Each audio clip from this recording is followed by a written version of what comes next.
भारत सरकार ने जीएसटी में बहुत बड़ा बदलाव किया। जो पहले 4 स्लैब में जीएसटी देते थे हम लोग, 5%, 12%, 18% और 28% तक के जीएसटी हम लोग देते थे। बट अब भारत सरकार ने उसमें बहुत बड़ा बदलाव और बहुत बड़ी छूट दी है।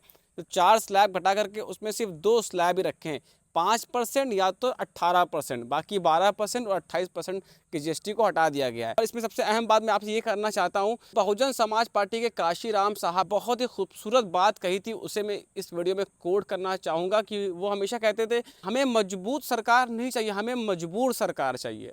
क्योंकि मजबूत सरकार हमेशा ही बहुमत में रहती है और उसे सरकार गिरने का डर नहीं रहता है, लेकिन जो मजबूर सरकार होती है वो हमेशा डरती है कि कहीं हमारी कुर्सी ना छीन जाए। इस कुर्सी के छीनने का डर उसे अच्छे अच्छे काम उससे करवाता है। जब हमने 303 सीटें दी, बहुमत की सरकार दी, तब जीएसटी बढ़ गया था। बट जब इस दफ़ा 240 सीटें हमने दी और जीएसटी घट गया, और जो 12 लाख तक अगर आपकी इनकम है तो आपको कोई इनकम टैक्स नहीं देना है। ये भी बहुत अच्छी न्यूज़ है।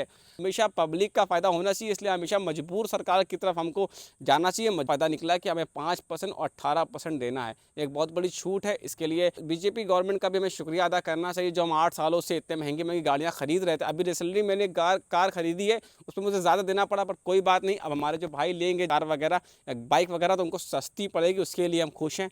तो 8 साल से जो हम ज़्यादा पैसे दे रहे थे उसके अब हमें इतनी राहत मिली है। बस दुआ ये करनी है कि यह राहत हमें हमेशा मिलती रहे। अब 18 से कभी 28 तक ना जाए हम, इससे कम ही होता जाए। अब 5% 18% में क्या क्या चीज़ें आएंगी वो तो 22-23 तारीख को ही पता चलेंगी।